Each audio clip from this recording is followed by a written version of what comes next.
칼로리의 20%를 넘었을 때 많은 이제 8억 8천 명을 대상으로 했을 때도 암 환자 많은 질병들이 늘어나게 되었다는 연구 결과도 있었습니다. 식물성 단백질을 통해서도 단백질은 취할 수가 있습니다.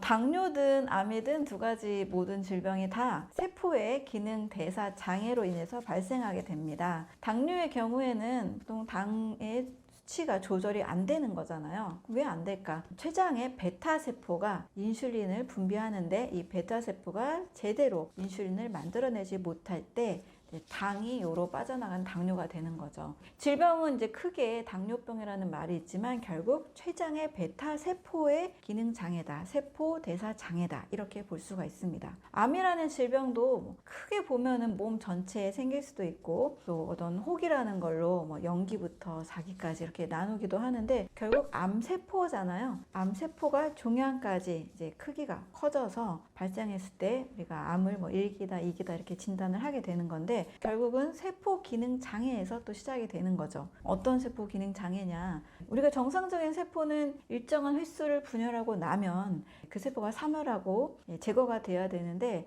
암세포는 무한 증식하는 세포다라고 우리가 알고 있잖아요. 왜 무한 증식하게 됐는가? 그 세포가 분열 횟수가 끝나지 않고 종양 그 억제 인자가 제대로 작동하지 않아서 세포 분열이 계속 일어나게 됩니다. 이 세포 분열이 계속 무한증식하게 일어날 때의 암세포의 특징을 보면 세포의 조절 주기와 분열을 결정하는 미토콘드리아가 손상이 되어 있는 상태라고 볼 수 있습니다. 암세포도 미토콘드리아가 손상된 세포 기능 장애다. 이러한 측면에서 당뇨나 암이나 둘 다 세포 대사 장애라는 말로 공통점을 잡을 수가 있습니다. 네, 현재 암 치료는 보통 3대 표준 치료를 원칙으로 하고 있습니다. 방사선, 수술, 항암 이 세 가지를 하고 때로는 여기서 항암이 필요 없다 하시는 분들은 방사선 수술로 끝나기도 하는데요. 이것은 암만 바라보는 관점입니다. 이렇게 보는 관점을 저는 암은 국소질환이다 라고 생각하는 관점이 굉장히 큰 문제라고 봅니다.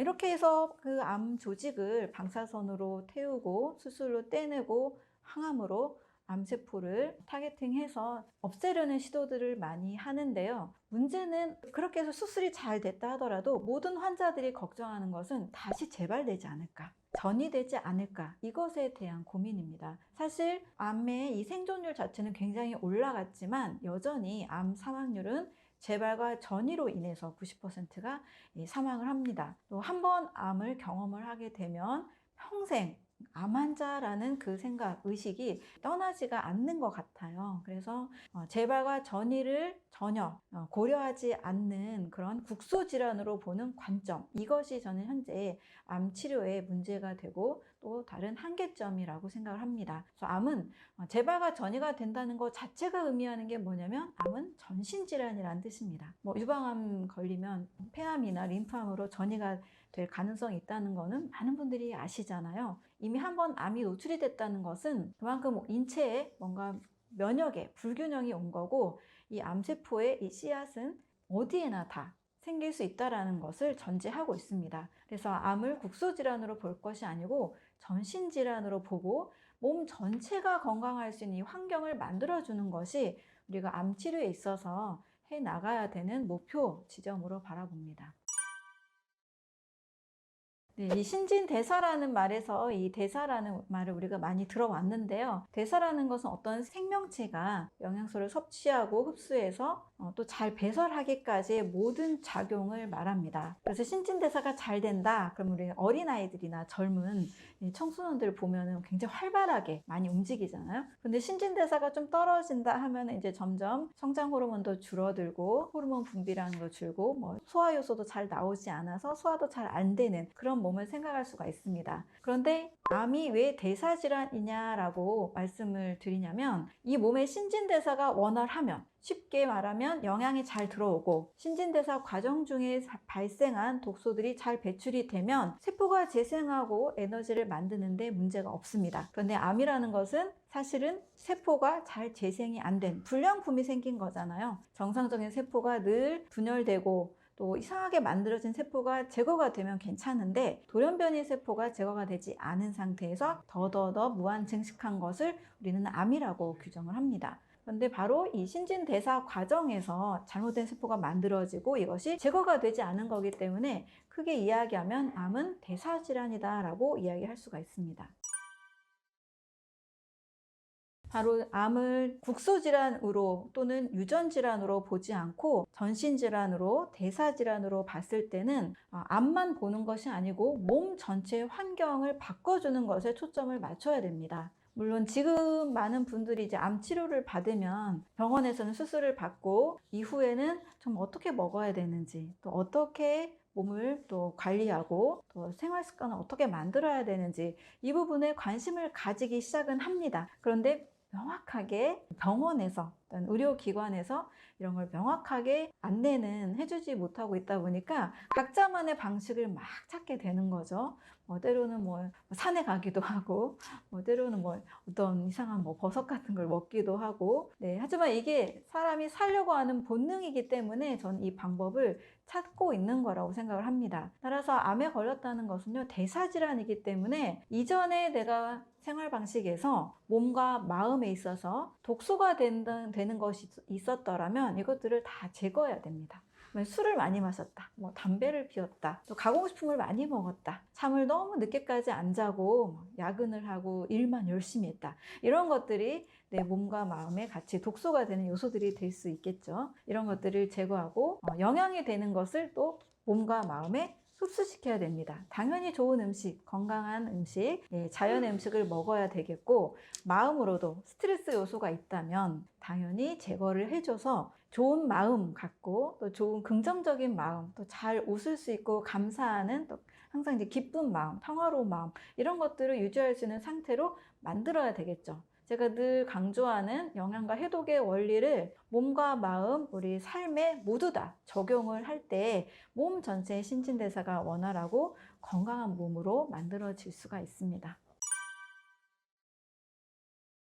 우리가 대사질환이라고 할 때 대사증후군이라는 것이 있어서 고혈압, 고지혈증, 당뇨, 지방간 이런 것들을 이제 대사증후군으로 보고 있는데요. 저는 이 질병에만 국한된 게 아니고 우리 몸 전체의 신진대사라는 측면에서 더 넓은 의미로 암은 대사질환이다라고 이야기를 하고 있습니다. 그런데 이것은 제가 주장한 게 아니고요. 최초에 제가 주장한 게 아니고 예전에 많은 사람들이 암을 가족력과 어떤 유전자, 운명적인 것으로 많이 바라보았던 적이 있습니다. 물론 지금도 우리 집은 암이 가족력이 있어. 암 밭이야 막 이러면서 암 무슨 암 하면서 암에 걸린 집안이고 나도 암에 걸릴 가능성이 높아라고 생각하시는 분들이 아직도 많이 계신 것 같아요. 그리고 암을 또 치료하는 관점에서 막 해독 치료하는 어떤 무슨 힐링 센터나 어떤 그런 기관들에 가셔서 약간 보완 대체요법 아니냐라고 하면서 바라보시는 분들도 계십니다. 그런데 저는 이 암이 대사질환이라는 것을 분자생물학적으로 찾아보게 되었습니다.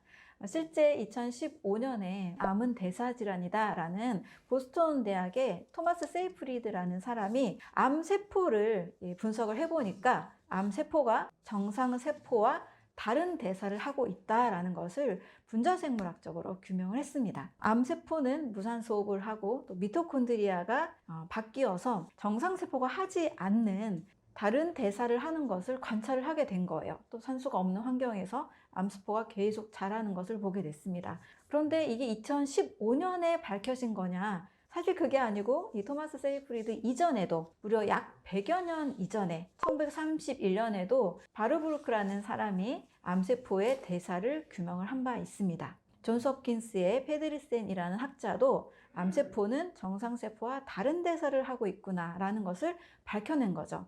그래서 저는 유전 질환이다, 가족력이다 이런 거에 매여 있는 분들에게 분자생물학적으로 암세포가 정상세포와 다른 대사를 합니다 라고 암은 대사질환이다 이것을 좀 명확하게 전달을 하고 싶었습니다. 가족력일 확률도 물론 있겠지만 그 확률이 후성 유전학에 의하면 5에서 10% 미만이고요. 90% 정도는 암은 유전자에 의한 것이 아니고 대사에 의한 결과라는 것을 알 수 있습니다. 왜냐하면 이제 정상세포를 통해서도 확인을 할 수가 있어요. 이것도 암세포를 분자생물학적으로 연구한 사람들이 이미 확인을 했는데요. 정상세포 확연하게 다른 점, 바로 미토콘드리아의 변성입니다. 암세포의 미토콘드리아를 정상세포에 옮겼더니 정상세포가 세포막에 있는 핵산이나 유전자를 바꾼 것도 아닌데 정상세포가 암세포로 바뀝니다.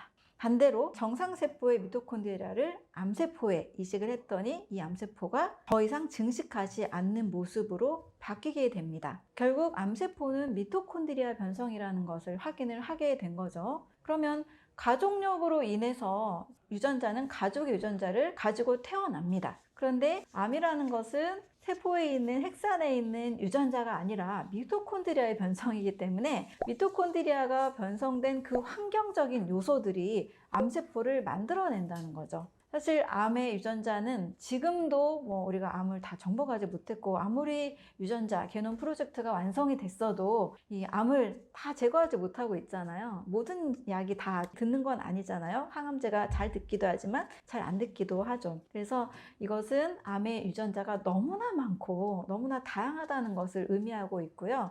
암이 생길 수밖에 없는 어떤 환경적 요인이라는 것에 원인을 두고 있습니다. 그런데 이 암이 대사질환이라는 것을 또 같이 반증을 하는 것이 후성 유전학이에요. 후성 유전학은 DNA 자체가 문제가 아니고 DNA가 발현되는 그 과정, DNA 메틸화, 히스톤 변화라고 하는데요. 이런 유전자가 발현되는 과정에서 어떤 환경적 요인들에 의해서 그 다음 만들어지는 단백질이 바뀐다라는 이야기입니다. 한마디로 부모님은 암에 걸렸을 수 있지만 그 부모님의 암에 걸린 유전자가 나에게 와서 암에 걸리는 게 아니고 부모님의 어떤 생활 습관, 음식, 몸의 움직임, 공기 오염, 어떤 환경적인 독소, 스트레스 이런 것들이 만약에 닮을 경우에는 같은 암에 발현될 수도 있겠지만 그렇지 않고 내가 건강한 마음, 건강한 음식, 건강한 라이프 스타일을 만든다라면 부모님의 질병을 닮아갈 필요가 없다는 겁니다.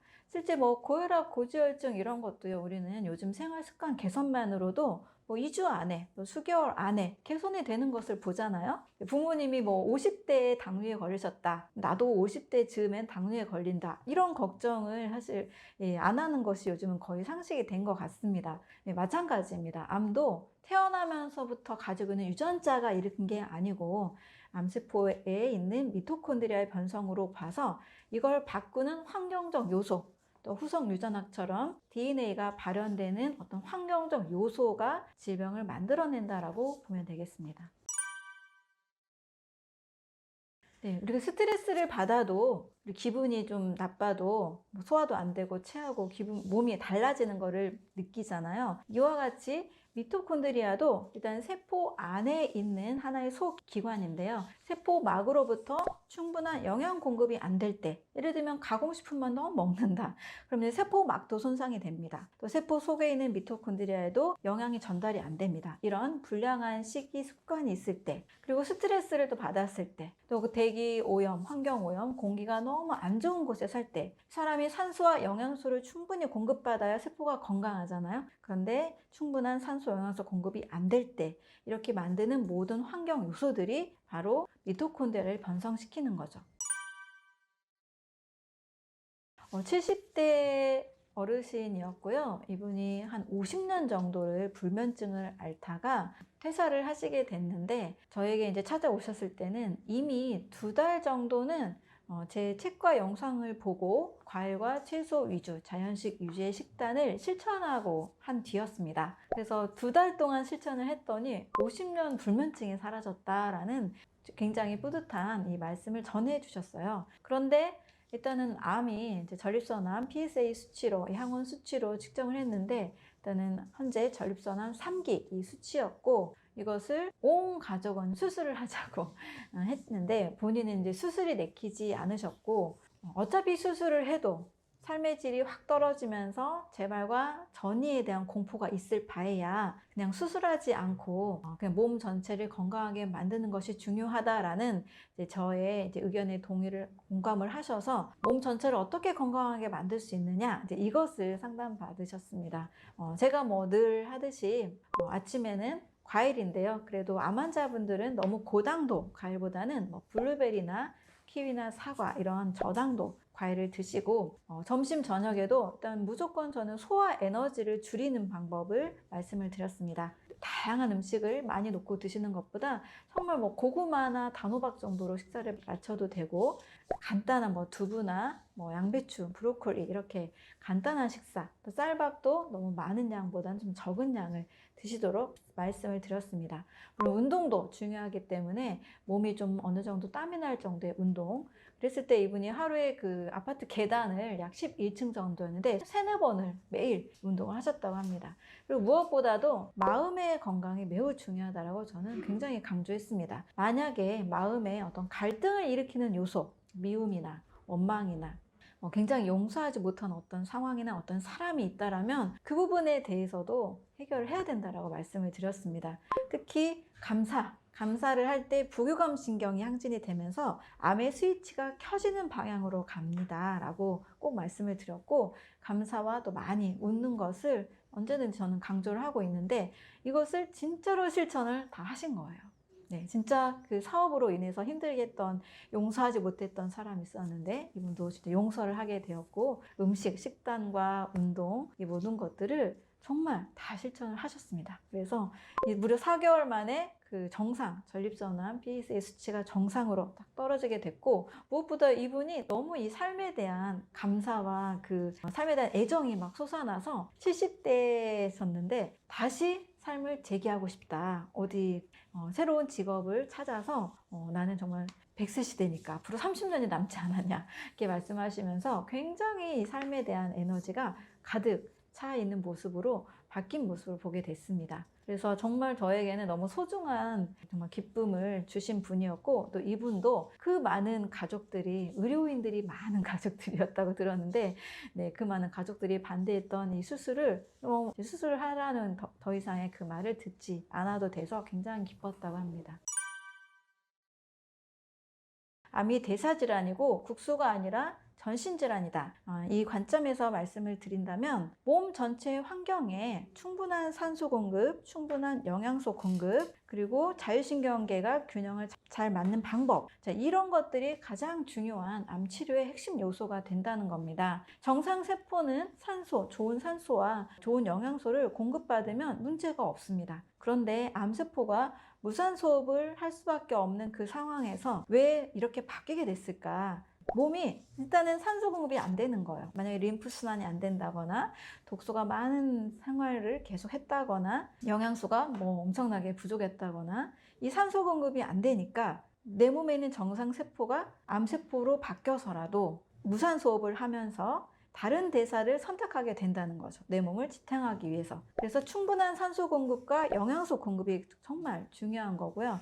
또 이분의 경우 마음을 치료했잖아요. 용서하지 못했던 그런 마음들을 다 용서하게 되고, 정말 이거는 인생의 너무 큰 변화거든요. 이게 쉬운 일은 진짜 아닌 것 같습니다. 네, 그런데 이것을 해내셨을 때 자율신경계가 확 바뀌는 거죠. 암은 대부분 교감신경계가 항진이 됐을 때 면역의 그 질서가 깨지면서 암세포가 점점 자라게 되는 특징이 있습니다. 사실 암에 걸린 분은 굉장히 열심히 사신 분들이거든요. 너무 열심히 살고 바쁘게 살고 굉장히 남을 위해 헌신하고, 네, 이렇게 교감신경계가 항진된 상태에서 이제 반대로 마음의 여유를 가지고 감사하고 많이 웃고 용서하는 이거를 라이프 스타일 바꾸니까 암이 사라질 수가 있었던 거죠. 이런 식으로 암이 사라진다는 이야기는 사실 굉장히 많이 있습니다. 다만 이 방법이 어떤 표준 치료, 딱 눈에 보이는 암을 싹 제거하는 것과 달리 눈에 보이지 않는 노력이 좀 많이 필요하잖아요. 그래서 많은 사람들이 이 부분을 실행하기가 좀 어려우신 것 같지만, 이런 식으로 암은 분명히 몸의 신진대사를 바꾸면, 또 마음의 질서를 바꾸면 사라질 수 있다는 것을 저는 너무나 확신하고 있습니다. 꼭 무조건 수술하면 안 됩니다라고 절대 말씀드리진 않습니다. 왜냐하면 사람의 심리가 뭔가 여기 혹이 팍 달려 있는데 불안하거든요. 그래서 그냥 단순하게 떼어내기만 해도 마음이 편해진다라는 분들이 계시다면 그냥 수술로 인한 혹을 제거하는 방법은 저는 괜찮다고 봅니다. 그런데 항암과 방사선을 하게 되면 대부분은 이제 정상세포도 같이 손상이 되기 때문에 독한 약을 먹게 되면 또 다른 장기, 간이나 신장이나 다른 장기에 부작용이 같이 올 수밖에 없습니다. 그래서 방사선이나 항암은 조금 신중하게 선택하시고 수술을 꼭 해야 한다라는 상황에서는 저는 제거하는 정도는 마음이 편해진다라면 괜찮다고 봅니다. 또 어떤 분은 마음이 계속 불안한데 수술, 방사선, 항암 너무 하기 싫어서 마음이 불안한데도 불구하고 계속 이 수술을 안 하고 버티고 있는 분들이 계세요. 근데 마음이 불안하면 제가 말씀드린 교감신경은 계속 항진되거든요. 그럼 면역의 이 기능이 계속 바뀌지가 않습니다. 그래서 혹이 더 커질 수도 있습니다. 그래서 내 마음에 따라서 이거는 반드시 결정을 해야 된다고 봅니다. 그래서 수술 정도는 하고 그 이후에 재발 전이되지 않도록 몸 전체를 바꿔주는 노력, 또 부교감신경계, 이 자율신경의 균형을 잘 맞추는 노력 반드시 같이 병행을 하신다라면 우리는 충분히 암을 경험하고도 건강한 삶을 만들어 갈 수가 있다고 봅니다. 네, 암 생존율 통계에는 그 오류가 있는데요. 암 환자의 생존율을 볼 때는 5년을 생존하면 생존율로 봅니다. 암이 발생한 시점으로부터 5년 동안 살아있다면 이제 생존율로 치기 때문에 만약에 어떤 환자가 5년 일주일이 지나서 만약에 사망을 했다라면 이 통계까지도 사실 생존율에 넣는 거죠. 이렇게 측정한 것이 바로 보건복지부에서 통계를 냈을 때 약 72%로 암 생존율을 냈습니다. 그러면 암 5년 동안 만에 생존율을 본다는 것은 사실 한 개인이 5년만 살려고 하는 건 아니잖아요. 그래서 암 생존율 자체가 5년이라는 것을 우리가 알고 봐야 되고 6년째, 7년째, 8년째 무슨 일이 일어날지도 모르는 건데 이것을 생존율로 넣는다는 것이 조금 아무래도 무리가 있겠죠. 그래서 암 생존율이 실질적으로 얼마나 많은 사람들이 암을 경험하고서도 이후에 쭉 건강하게 사느냐 그것을 보는 것은 아니라는 것을 아셨으면 좋겠습니다.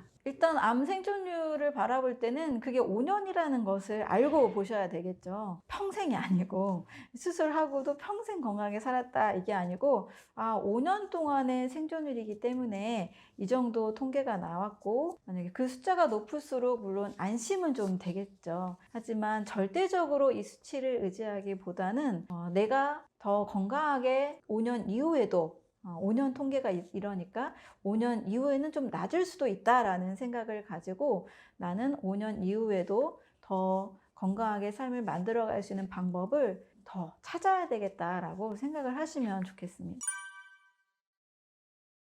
암의 생물학이라고 하는 굉장히 중요한 암에 대한 이야기가 담겨있는 책에서 와인버그 교수가 이야기하는 6가지 암의 특징이 있습니다. 첫 번째는 암은 무제한 성장한다입니다. 분자적 성장 인자라는 게 있어서 암세포는 스스로 무한히 성장할 수 있는 잠재력을 가지고 있습니다. 정상세포는 무한히 자라지 않잖아요. 일정 수의 세포 분열을 하면 세포가 수명이 다하게 됩니다. 그래서 무한히 성장한다는 특징이 있고요. 두 번째는 종양 억제 유전자가 억제되어 있습니다. 종양 억제 유전자. 원래 정상세포에는 이게 종양이 되지 않도록 불량한 세포가 되지 않도록 억제하는 유전자가 잘 작동을 합니다. 그래서 정상세포로 계속 분열하게 되는데요. 암세포는 이 종양 억제 유전자가 억제되어 있다 보니까 계속해서 무한히 증식하게 됩니다. 세 번째는 비슷한데 바로 세포 자멸 프로그램이 작동하지 않습니다. 에이팝토시스라는 세포 자멸 프로그램이 있습니다. 이 세포 자멸은 미토콘드리아에서 이 세포의 분열 횟수를 조절하고 이제 세포가 더 이상 분열하지 않아야 된다라고 이제 신호를 보내주면 분열하지 않아야 되는데 이 프로그램이 깨져 있게 되는 거죠.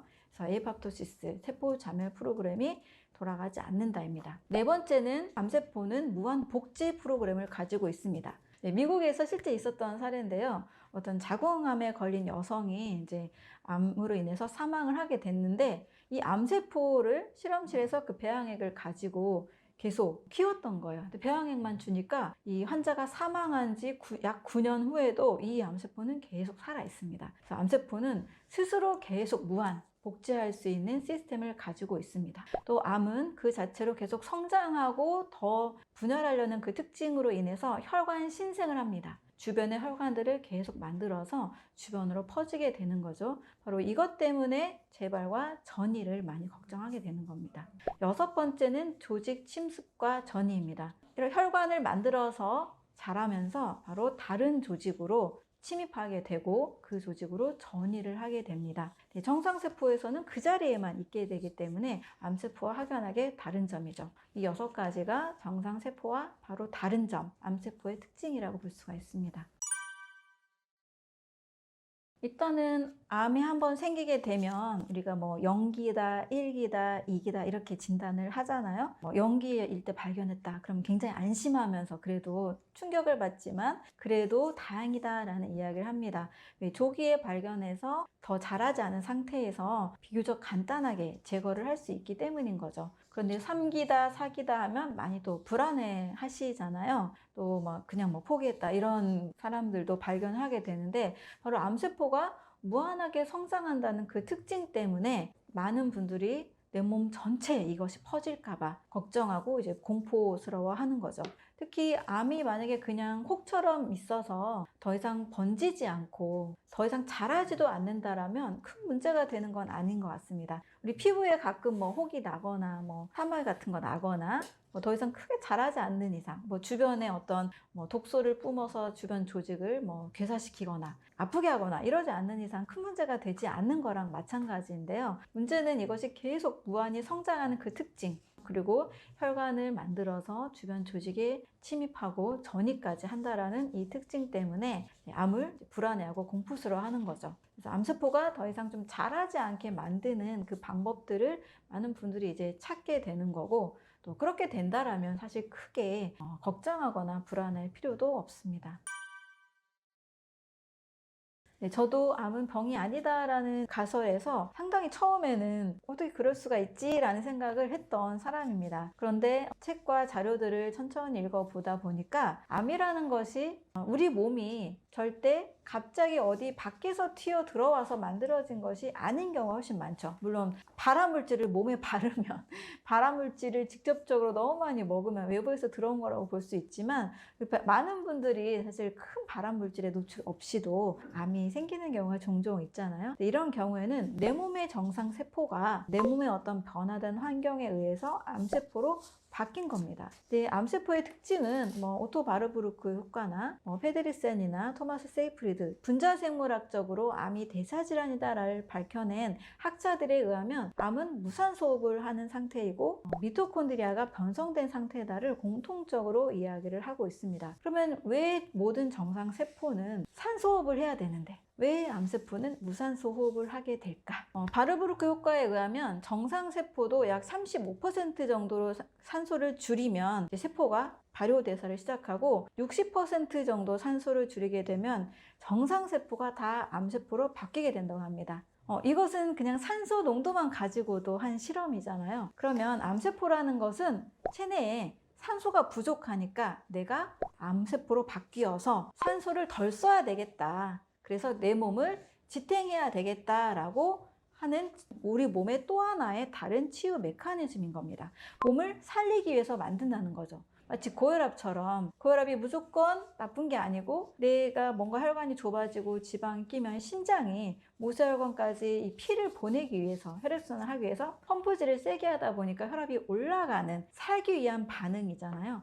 이것처럼 하나의 몸이 생존하기 위한 전략이라는 겁니다. 만약에 그렇지 않는 거라면 우리 몸이 암에 한번 걸리게 되면 면역계, 혈액순환, 어떤 모든 림프계가 총동원해서 암의 성장을 지지하지 않는다라는 거죠. 온몸이 암의 성장을 지지한다는 것은 내 몸이 살 수 있도록 몸이 바꿔준다는 겁니다. 몸이 도와준다는 이야기가 되겠죠. 그래서 다시 만약에 이 산소가 충분히 공급이 되고 몸에 충분한 영양소가 들어오고 자율신경계가 바르게 세워지면 몸이 더 이상 암세포로 바뀔 이유가 없기 때문에 암은 줄거나 사라지는 일들도 사실 굉장히 많이 있습니다. 이런 관점에서 암은 내가 내 몸에서 나를 죽이려고 내 몸에서 만들어진 게 아니고 산소가 부족한 환경에서 내 몸을 살게 만들기 위한 또 하나의 치유 전략이라고도 볼 수가 있습니다. 제가 실험을 할 때 일부러 마우스의 종양 모델을 만들었습니다. 연구원들이 이제 종양 모델을 만들 때 선택하는 마우스는 애초부터 면역력이 굉장히 떨어진 마우스입니다. 흉선이라는 면역기관이 일부러 제거가 돼서 종양이 빨리 생길 수 있도록 만들어진 모델이에요. 그래서 이 실험실에서는 이제 보통 논문 프로토콜을 보고 실험을 하는데, 논문 프로토콜에 3,000개의 암세포를 셀라인 생리식염수에 넣은 상태에서 피하에 주입을 하라고 되어 있습니다. 저는 많은 이제 마우스 동물 실험들을 했는데, 프로토콜 그대로 실험을 했는데도 2주가 지나고 3주가 지나도 피하에 종양이 딱 생겨야 되는데 안 생기는 거예요. 그런데 실험을 계속 해야 했기 때문에 그 피하의 종양을 반드시 만들어야 했습니다. 그래서 3,000개의 셀라인에 담은 암세포가 아니고 이제 10배를 늘렸습니다. 3만 개. 그래도 잘 안 생기는 거예요. 또 10배를 늘렸습니다. 30만 개. 또 잘 안 생겨서 제가 최종 3천만 개까지 늘리고, 암세포가 셀라인에 살지 않고 정말 확실하게 생기라고 아주 영양의 균형이 풍부한 세포 배양액에 담아서 마우스에 주입을 했습니다. 그때라 비로소 약 2주 정도 지나니까 단단한 혹이 생기더라고요. 암을 진단할 때는 1cm, 이 일기를 진단할 때 직경 1cm의 혹을 암으로 진단을 하는데, 이때 약 10억 개의 세포가 모여진 상태라고 합니다. 근데 제가 3,000개의 세포수를 넣었으니 얼마나 많이 넣은 거예요. 그것도 100g도 안 되는 아주 작은 마우스입니다. 손바닥 위에 아주 작은 마우스인데 3,000개의 암세포 이전에 3,000개, 30만 개, 300만 개, 이 모든 암세포들을 마우스가 어떻게 처리를 했을까요? 아무리 면역력이 떨어져 있다 할지라도 뭔가 이 마우스는 이 실험을 위해서 존재하는 거기 때문에 어떤 스트레스나 나쁜 식습관 이런 게 없는 상태였잖아요. 그냥 면역력 흉선은 없지만 비교적 건강한 상태에서 들어온 암세포에 대해서도 이 마우스는 자기가 살기 위해서 해결을 다 했다라는 거죠. 사실 흉선이 없지만 혈액 안에는 백혈구가 있었을 거 아니에요. 그 적은 면역력을 가지고도 3,000개, 3만 개, 30만 개 이런 암세포들이 해결이 됐습니다. 저는 그래서 그냥 생명체가 암세포를 넣는다고 그냥 걸리는 것은 아니구나, 이것을 알게 되었던 거죠. 또 제가 이제 암연구소에서 암세포를 매일 다루는 일을 하다 보니까 제 주변에 친구들이 너 계속 암 만지는데 너도 암 걸리는 거 아니냐, 암 걸리기 쉬운 거 아니냐, 이런 얘기를 했었거든요. 암세포를 장갑을 끼고 만지긴 하지만 일반인보다는 다루다 보니까 그런 생각을 했었던 것 같아요. 막스 거슨의 책에는 한 실험이 나오는데 1800년대에 장 조제프라는 사람이 성 루이 병원에서, 파리에 있는 성 루이 병원에서, 당시에는 이제 암에 대한 생각이 많이 발달하지 않았다 보니까 암세포를 직접 주입을 해서 암에 걸리나 안 걸리나를 직접 테스트를 한 실험이 있었습니다. 본인이 이제 의사이면서 본인과 학생들에게 유방암 환자의 세포 조직을 넣었던 거예요. 그래서 어떻게 됐을까요? 암세포를 주입을 했지만 외부 것이 들어오다 보니까 열이 나고 이런 약간의 반응은 있었지만 암에 걸린 사람은 아무도 없었습니다. 그러니까 몸이 정상적으로 산소 호흡을 하고 정상적으로 산소와 영양소가 충분한 몸 상태, 비교적 건강한 몸 상태에서는 암세포를 인위적으로 넣는다고 해서 암이 그렇게 쉽게 발현되지는 않는다는 겁니다. 그래서 저는 건강한 생명체는 암에 걸리기 어렵다라고 말씀을 드리고 있습니다.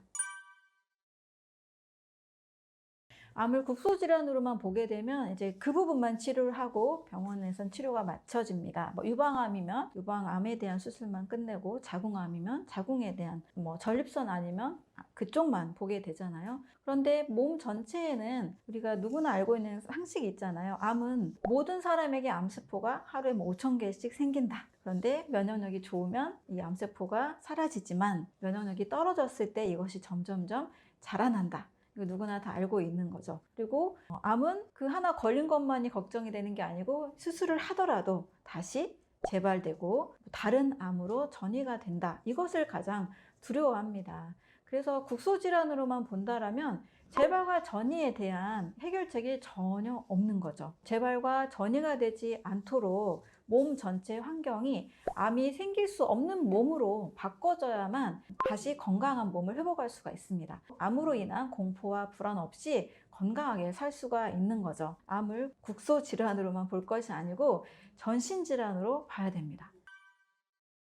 네, 먼저 암이 질병이다라고 이야기를 할 때는 암을 통해서 사람이 어떤 기전으로 사망을 하게 되는지를 확실하게 알 필요가 있습니다. 그런데 암세포가 직접적으로 사람을 죽인다는 이 과학적인 근거가 굉장히 미비하거든요. 그래서 암이 직접적으로 사람을 죽이는 것이 아니라 몸에 어떠한 증상이 나타나서 이 몸이 다시 복구가 되는 과정, 치유 과정 중에 나타나는 증상이라고 볼 수가 있습니다. 또는 이 질병을 몸의 어떠한 이 상태를 극복하기 위해서 견디는 몸의 과정이다 라고 볼 수가 있습니다. 이제 암에 걸리면 대부분 사람들이 죽음의 공포에 굉장히 시달리게 되고 또 굉장한 두려움과 불안이 생기게 되는데요. 암이 사람을 직접적으로 죽인다는 이 이론에 대해서는 사실 별로 자료가 없는 상태입니다. 왜냐하면 암세포의 특성을 보면 암세포는 기존의 정상 세포가 돌연변이가 된 거거든요. 이 돌연변이가 된 세포를 우리 몸 전체에 만약에 이 세포가 없어져야 된다라는 상황이라면 왜 전신의 면역계나 호르몬이나 신경계나 우리 몸 전체가 암세포의 성장을 지원하는 방향으로 가거든요. 이거는 자연의 질서상 뭔가 질병에 걸렸을 때 없어져야 할 것이라면 계속 공격을 하고 없을 텐데 우리 몸은 암세포의 성장을 지원하는 방향으로 간다는 겁니다. 이것은 자연의 질서의 원리상은 맞지 않는 일이라는 거예요. 그래서 암세포는 하나의 치유 메커니즘 또는 이 몸을 어떻게 해서든 생존의 방향으로 가기 위한 견뎌가는 과정이라고 볼 수 있습니다. 이것은 암세포 자체의 특성을 한번 살펴보면 되는데요. 암세포의 특징 3가지가 있습니다.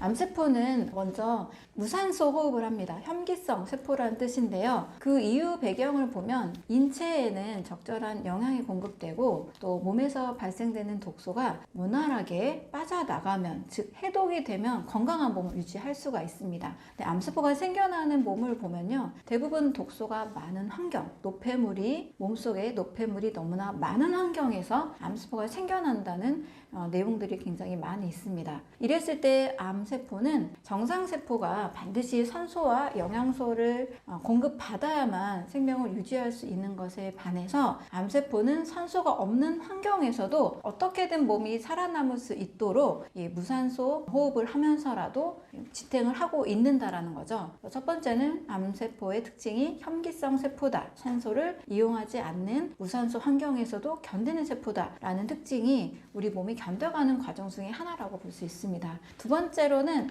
암세포는 젖산을 에너지로 활용한다는 겁니다. 인체 내에서 젖산은 불필요한 거예요. 이 젖산이 몸에 많으면 많을수록 젖산 혈증, 산증이 되면서 이게 너무나 많아서 해결이 안 되면 혈관벽을 녹이기도 하고 뚫기도 하고 세포막에 문제를 줄 수도 있거든요. 그런데 암세포는 젖산을 에너지로 사용함으로써 몸에 불필요한 노폐물인 젖산을 제거해 줍니다. 세 번째로 암세포의 특징은 바로 포도당 대사를 한다는 겁니다. 많은 분들이 이제 암세포가 포도당 대사를 하는 것을 알고 계세요. 그래서 포도당이 들어있는 음식을 먹으면 안 된다.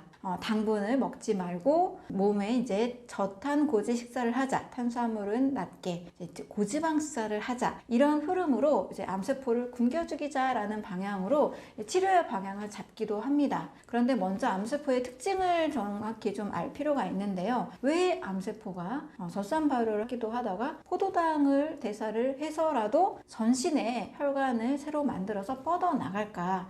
그것은 암세포의 정체성 자체가 몸 전체에 있는 독소를 해결을 하면서 몸을 지탱하는 방향으로 자신이 커져야만 몸을 살린다라는 방향으로 정립이 되어 있기 때문에 포도당 대사를 하면서 혈관도 새로 만들고 이것이 몸을 살려가는 방향으로 이해를 하고 있는 겁니다. 이렇게 암세포가 스스로 혐기성 세포로서 산소가 없는 환경, 또 젖산을 활용하는 환경, 또 포도당을 활용해서라도 전신을 몸 전체를 지원하려는 이 방향성을 통해 보면 암은 인체에서 분물질을 분비해서 인체를 망가뜨리는 어떤 위험한 요소가 아니라 몸이 어떻게든 생존하려는 방향에서 생겨날 수밖에 없는 하나의 과정 또는 치유 메커니즘이라는 이야기들을 하고 있기도 합니다. 이렇게 본다라면 우리 몸이 이런 생각을 먼저 해야 되는 거죠. 암에 걸렸을 때 어떻게 수술을 잘 받고 어떻게 암을 다 제거하고 이런 생각을 먼저 하기보다 내가 어떤 환경에서 지냈길래 암세포가 이렇게 독소를 활용하면서 살고 있을까? 내가 살아왔던 나의 삶의 식습관, 라이프 스타일 또는 마음의 건강 상태 이런 것들을 먼저 생각을 해봐야 될 것이고 또 그렇다면 이 암세포를 어떻게 때려잡을까? 어떻게 없앨까? 이것보다는 내 몸에 있는 독소를 어떻게 내가 빨리 제거하고 건강한 몸의 환경으로 다시 만들까? 이것을 더 많이 생각해야 된다는 겁니다. 제가 늘 강조드리는 것 중에 하나가 우리 몸은 자연의 질서에 맞게 생활하면 된다. 이 말씀을 드리는데요. 이 자연의 질서에 맞게 몸에 꼭 필요한 영양을 공급하고 독소가 생기지 않는 라이프 스타일, 식사법을 하게 된다라면 몸은 다시 돌아갑니다. 이러한 이유로 암 환자지만 해독 과정을 통해서 해독을 하면서 암세포가 사라지고 또는 줄어들고 또는 종양이 있지만 더 이상 커지지 않는 면역 관해가 일어나는 일들은 너무나 많이 있습니다. 암세포의 특징과 이러한 사례들로 봐서 암은 질병이 아니다, 병이 아니라 치유 메커니즘이다 이렇게 이야기할 수 있습니다.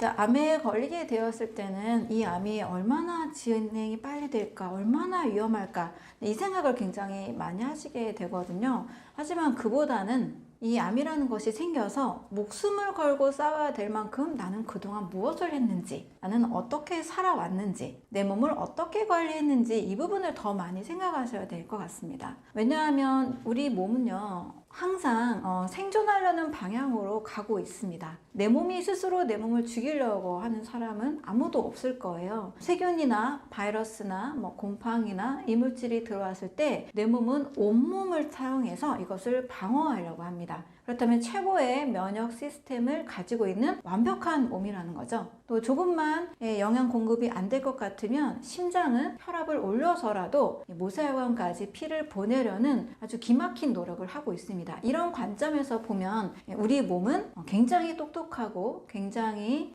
올바른 방식으로 움직이고 있고 또 완벽한 몸이라 할 수 있습니다. 그런데 암까지 걸렸다라는 이 시점은요, 내가 그동안 얼마나 내 몸이 자연의 질서에 어긋나게 살아왔는지, 내 몸이 얼마나 내 몸이 이렇게 가혹하게 암세포가 생길 만큼 내가 소중하게 관리를 하지 않았는지, 얼마나 영양을 공급하는 일에 또는 독소를 해독하는 일에 굉장히 소홀히 했는지, 나쁜 음식은 얼마나 많이 먹지 않았는지, 또 내 마음의 스트레스는 해결하지 않고 굉장히 이렇게 매일매일 쌓아두면서 갈등이나 불안이나 두려움이나 어떤 미움이나 증오나 어떤 원한의 이런 나쁜 감정들을 계속 너무나 깊게 가지고 있지는 않았는지, 이러한 부분들을 더 많이 생각해 봐야 된다는 거죠. 그래서 인체는 굉장히 똑똑하고 또 항상 훌륭하게 대처를 한다라는 우리 몸에 대한 신뢰를 가질 필요가 있고요. 또 내 몸에서 불필요한 요소들이 정말 잘 빠져나가게끔 다시 한번 환경을 바르게 세팅해 주는 것, 가장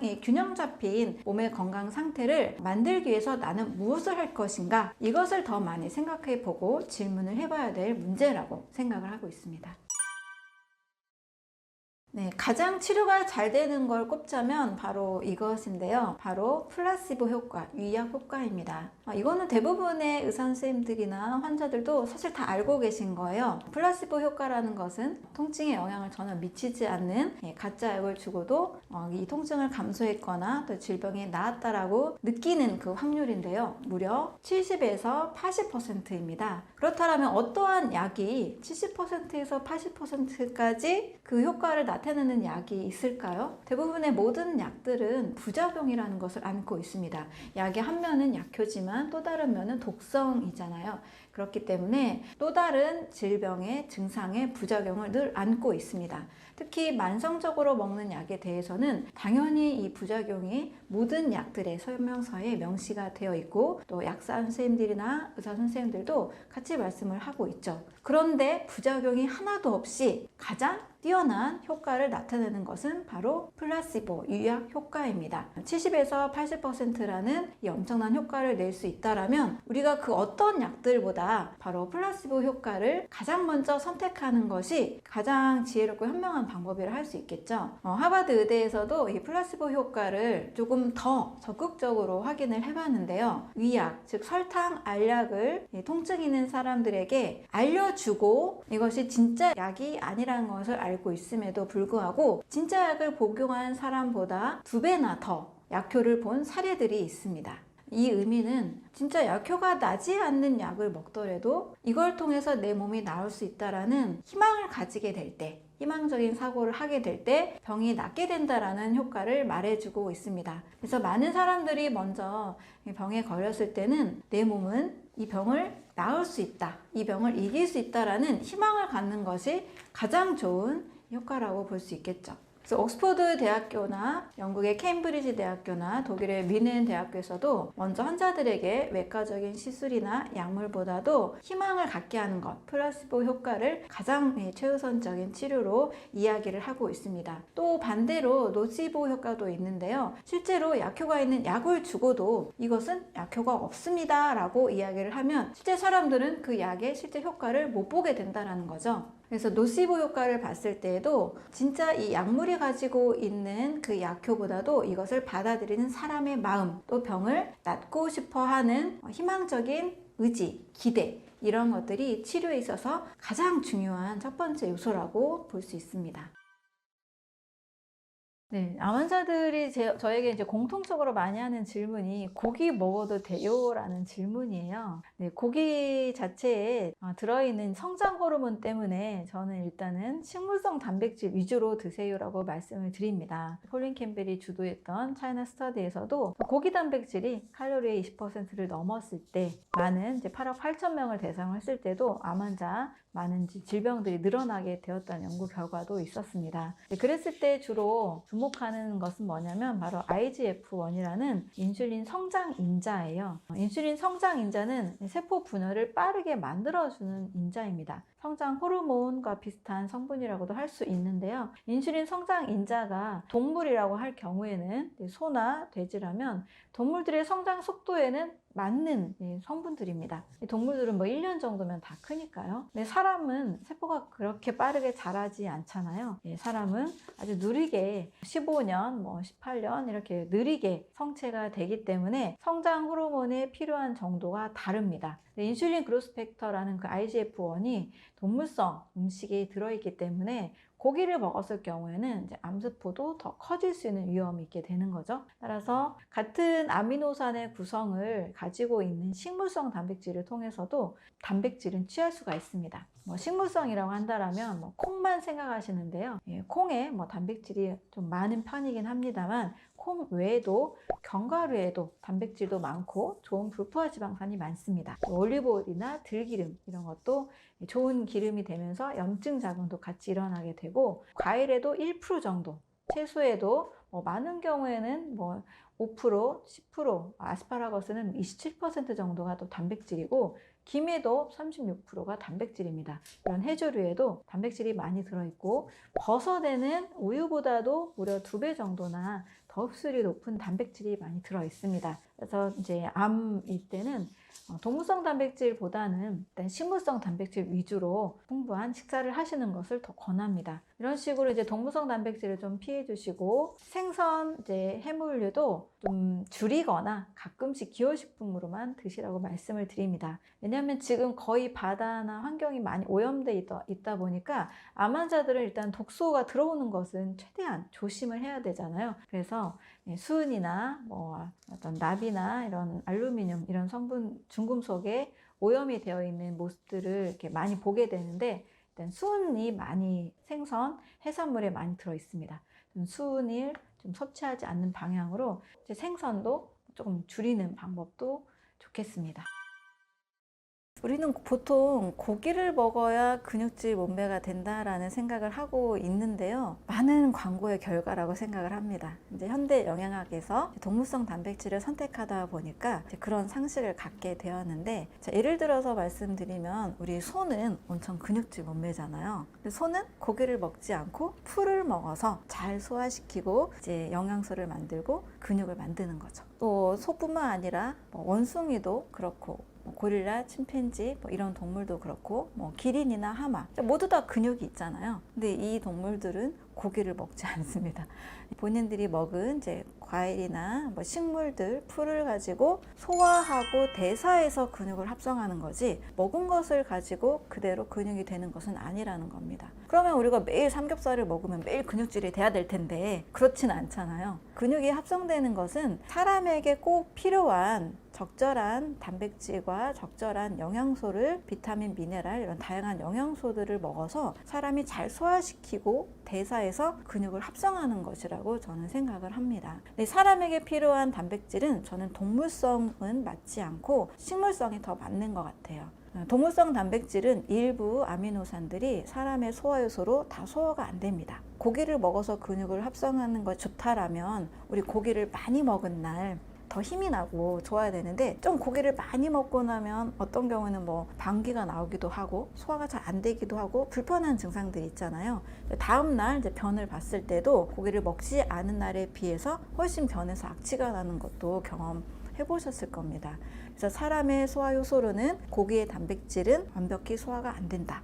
오히려 과식할 경우에 황화수소라든지 암모니아라든지 인돌이나 이런 대사산물로 인해서 그런 악취가 나기도 하고 불편한 증상들을 겪게 될 수 있습니다. 사람에게 맞는 적절한 단백질은 식물성 단백질입니다. 고기가 아닌 이제 과일이나 야채 또는 뭐 고구마, 감자, 우리가 주식으로 삼는 쌀, 현미에도 단백질이 다 있습니다. 무려 약 8%에서 많게는 뭐 27%까지 식물성 단백질을 함유하고 있는데, 사람이 먹어야 되는 단백질의 양은 사실 그렇게 많지 않아요. 모유를 먹고 무럭무럭 자라나는 갓난 아기들은 우리 성인보다 훨씬 더 단백질이 많이 필요하잖아요. 체조직을 구성을 해야 되니까, 무럭무럭 자라야 되니까.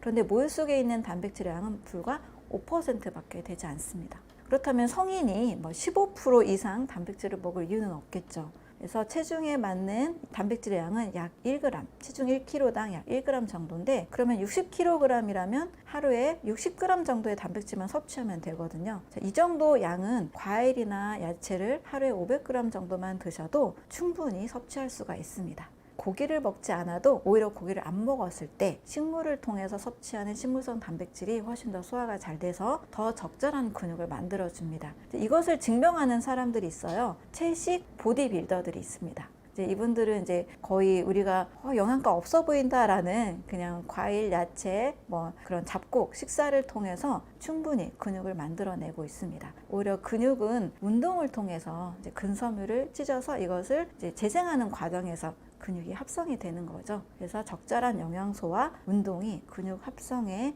더 좋은 방법이라고 생각을 합니다. 네, 맞습니다. 고기는 필수식품이 아니라 기호식품이다 라고 제가 이제 말씀드리는 이유는 인류학적으로, 해부학적으로 제가 두 가지 측면으로 좀 설명을 드려볼게요. 육식동물은 정말 고기를 먹어야 됩니다. 육식동물로 잘 알고 있는 동물 사자가 있죠. 사자의 이 해부학 구조와 이 치아 구조를 보면 정말 육식을 해야만 살 수 있는 모습을 가지고 있어요. 남의 살을 찢어서 먹어야 되잖아요. 그래서 송곳니가 엄청나게 발달해 있습니다. 고기를 소화시켜야 되다 보니까 침샘이라든지 위산이 굉장히 산이 많고요. 또 장의 길이도 체간의 길이에 비해서 1.5배 정도로 매우 짧습니다. 그런데 이제 육식동물이 아니라 사람은 과연 육식이라고 생각하시는 분들은 없고 대부분 잡식이다, 채식이다, 여러 가지 이제 주장을 하시는데, 저는 잡식동물도 아니고 또 초식동물, 우리가 풀만 먹고 살 수 있는 그런 존재는 아니고 과식동물이라는 부류가 있습니다. 과일을 주식으로, 열매를 주식으로 먹는 동물들이 있습니다. 바로 유인원, 이름도 사람과 비슷하다고 해서 유인원이라고 하죠. 원숭이, 고릴라, 침팬지, 이 동물들을 보면 치아의 구조가 사람과 거의 일치하고 침샘, 소화효소, 장과 체간의 길이의 비율이 사람과 너무 흡사합니다. 또 유전학적으로도 거의 99.6% 일치한다고 하죠. 그래서 이제 저도 이제 수의사다 보니까 동물 실험을 한때 했었는데, 모든 약은 동물 실험을 통해서 임상을 확인을 하잖아요. 마지막 동물 실험은 영장류 실험이거든요. 왜냐면 가장 인간과 비슷하니까. 자, 그럼 해부학적, 유전학적으로 가장 비슷하다는 얘기는 먹는 음식도 가장 비슷하다라는 결론에 이르겠죠. 그러면 이 동물들의 주식은 80%가 과일이고, 나머지는 나무 잎사귀, 풀뿌리, 곤충을 5% 정도 먹습니다. 그래서 저는 과식동물과 비슷하게 먹어야 인체가 건강하다.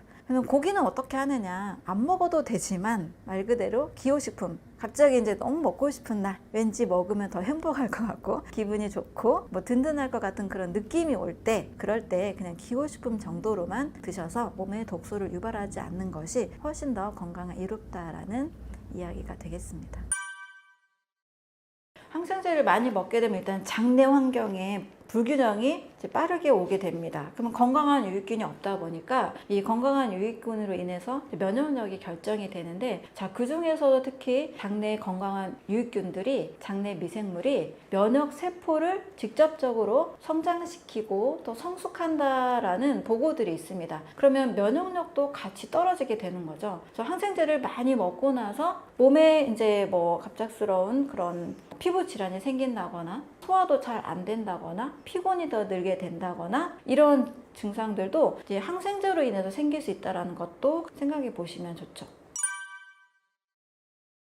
동물성 단백질을 너무 지나치게 과잉 섭취하게 되면 일단 몸에 독소가 많이 쌓이게 됩니다. 고기를 많이 드신 후에 우리가 몸에서 좀 일어나는 변화, 다음날 아침에 느낄 수가 있죠. 좀 악취가 나는 변을 보신 경험이 있을 겁니다. 이 동물성 단백질은 인체에서 소화가 되면서 요산, 요소, 암모니아, 인돌, 머스카톨 이런 단백질 대사산물을 만들게 되는데요. 바로 이 산물들이 몸에서 독소로 작용하게 됩니다.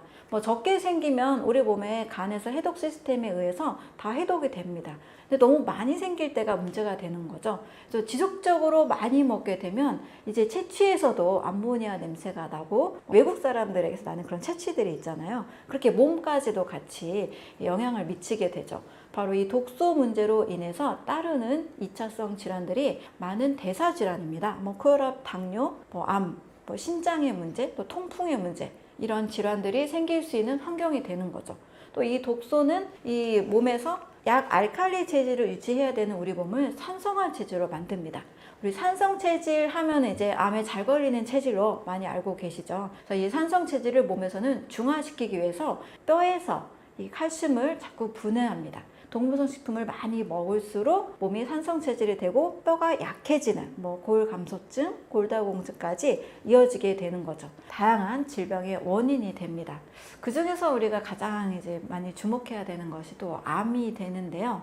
암은 3단계를 통해서 발전이 된다고 알려져 있습니다. 처음에 발전기, 촉진기, 그 다음 진전기, 총 3단계로 암은 발전한다고 알려져 있습니다. 우리가 잔디밭을 예로 들어보면 암세포가 자라나기 시작하는 게 잔디 씨앗을 뿌리는 단계라고 볼 수 있습니다. 점점 잔디가 점점 커지죠. 이게 촉진기, 점점 성장하는 시기. 그런데 이 잔디가 내 마당을 넘어서서 이웃집 마당까지 넘어가는 단계가 진전기라고 할 수 있습니다. 자, 그런데 문제는 뭐냐면 이 동물성 단백질을 섭취를 하게 되면 암의 이 3단계를 모두 다 빠르게 진전시킨다라는 결과들이 있습니다. 특히 우유에 들어있는 카제인 단백질만 해도 이 3단계를 모두 다 촉진시킨다고 알려져 있어서 이제 암 환자들은 반드시 이 동물성 단백질 또 우유를 아주 조심해야 되는 거죠. 그래서 이 동물성 단백질을 과잉 섭취할 때는 반드시 우리 몸에서 부작용이 일어난다는 것을 생각해 봐야 됩니다. 이 동물성 단백질을 고기를 주식으로 먹는 사자도 체간, 몸의 길이에 비해서 장의 길이가 1.5배에서 2배 정도로 매우 짧습니다. 그 이유는 동물성 단백질이 대사될 때는 이 독소가 많이 배출되기 때문에 장에 머무르는 기간을 짧게 하려고 하는 거죠. 그래서 해부학적으로도 동물성 단백질을 많이 먹어서는 해롭다는 것을 동물을 통해서도 알 수 있는데요. 사람은 또 6배가 더 길죠. 장의 길이가 체간에 비해 6배입니다. 오래 머무를수록 몸에서 독소를 굉장히 오래 가지고 있기 때문에 동물성 단백질은 최소화하는 것이 좋습니다. 항상 이제 이 동물성 단백질의 과잉 섭취를 제가 말씀을 드리면 이제 선생님은 그러면 채식주의자냐 베지테리언이냐 이런 질문을 많이 받게 되는데요. 저는 과잉 섭취에 대한 이야기를 하는 겁니다. 그래서 저 역시 친구들과 만나고 모임이 있을 때 우리가 정말 너무 선택하기 쉬운 메뉴가 또 고기잖아요. 그래서 저도 완벽한 채식주의자는 저는 절대 아닙니다. 어울리기 위해서 한 달에 한 3번 이하는 저도 고기를 또 먹게 되고, 또 반찬에 있는 것도 소량 섭취를 하고 있습니다. 그래서 우리가 기호식품으로 고기를 먹는 것에 대해서까지 암을 유발한다라고 보지는 않고요. 조금씩 먹는 소량 섭취하는 고기에 대해서까지는 큰 무리가 없지만 과잉 섭취가 문제라고 봅니다. 쥐 실험을 통해서 밝혀진 이야기로는 똑같이 발암물질 아플라톡신을 투여를 해서 20%의 단백질을 준 경우와 총 칼로리에 또 5%의 단백질을 줬을 때 5% 미만을 줬을 때는 아무리 발암물질이 있었어도 쥐가 암에 걸리지 않았습니다. 그런데 20% 정도의 이 단백질을 투여했을 때 쥐에게 암이 생기는 일이 일어났거든요. 자, 그런데 이 상황을 만약에 식물성 단백질로 했을 때는 두 경우 다 모두 암이 생기지 않은 실험 결과가 나왔습니다. 이 실험 결과는 이제 콜린 캠벨이라는 미국의 코넬대 명예 교수님의 이 실험에서 밝혀졌고요. 이것과 함께 동시에 동물성 단백질 과잉 섭취가 얼마나 위험한지는 큰 규모의 연구였던 중국의 차이나 스터디 8억 8천 명을 대상으로 했던 실험 결과를 통해서 밝혀진 내용입니다. 그래서 과잉 섭취가 문제지 우리가 소량 또 기호식품으로 먹는 고기에 대해서까지는 큰 문제를 일으키지 않는다라고 생각을 합니다. 우리 밥상에서 이제 고기의 비중을 매일매일 고기를 좀 먹는 습관보다는 일주일에 1번, 2번씩 기호식품 정도로 드시는 것이 좋고, 20%는 굉장히 많은 양입니다. 우리나라 한국영양학회 기준도 15% 미만이라고 얘기를 하고 있는데요. 저는 좀 더 안전하게 먹으려면 5% 미만으로 드시는 것을 추천을 드립니다. 그래서 좀 몇 젓가락 먹는 정도는 괜찮은데, 우리가 스테이크 300g, 500g, 600g 이렇게 지나치게 많이 일주일에 서너 번 이상 먹게 된다. 그러면 좀 과잉 섭취로 볼 수가 있습니다. 여기서 밥이라는 것은 쌀밥 위주의 이제 탄수화물 중심의 소화 에너지를 많이 필요로 하는 그런 식사를 이야기한 겁니다. 면역력이 약한 상태에서는 우리 몸이 지금 작은 이제 염증에 대해서도 굉장히 이제 전쟁을 치르고 있는 상황이죠. 그래서 소화 에너지가 많은 식사를 하게 되면 굉장히 몸에 힘이 듭니다. 몸에 이물질이 되는 것들과 이제 싸워주고 염증을 해결해야 되는데, 소화시키는데 또 온 힘이 가게 되는 거죠. 우리가 주로 쌀밥 위주의 식사, 빵이나 면 종류의 식사, 또 고기나 우유 이런 음식을 좀 중심으로 드시게 되면 소화 에너지가 굉장히 많이 필요하게 됩니다. 인체에서 약 소화에 쓰는 에너지가 60%가 좀 넘기 때문에 몸이 약한 상태에서는 소화에도 집중이 되면 몸이 굉장히 이제 체력이 더 떨어질 수밖에 없는 거죠. 가끔 우리가 좀 식사를 좀 많이 먹었을 때 소화시키느라고 오히려 더 피곤하고 더 좀 이렇게 지치는 그런 경험들을 해보신 적이 있으시죠? 그런 걸 생각하면 됩니다. 그러면 면역력이 약한 사람들은 밥 안 먹으면 어떻게 힘을 내냐? 이렇게 질문을 하실 수 있는데요. 식사를 하지 말라는 게 아니라 소화 에너지가 적게 들어가는 좋은 음식, 건강한 음식을 먹어야 된다는 겁니다. 일례로 환자 중심의 그런 음식으로 환자들을 치료하는 그런 곳에서는 환자들에게 과일을 중심으로 공급하는 그런 치료법이 또 있습니다. 과일을 생각하면 몸에 필요한 당분, 에너지를 주면서 소화 효소를 필요로 하지 않습니다. 막 염증이 있는 상태에서는 과일 식사를 할 때 소화시킬 필요도 없고 오히려 에너지를 굉장히 쉽게 얻기 때문에 몸이 굉장히 건강할 수 있는 거죠. 제레미 다이아몬드가 쓴 인류학에 관련된 그 총균세라는 책을 보면 인류가 수렵 채집 생활을 할 때에 비해서 농업혁명이 이제 일어난 후에 쌀을 주식으로 또 밀을 주식으로 먹게 된 후에는 더 이제 20% 이상의 더 많은 질병에 걸리게 되고 또 키가 10cm가량 더 줄어들게 됐다고 합니다.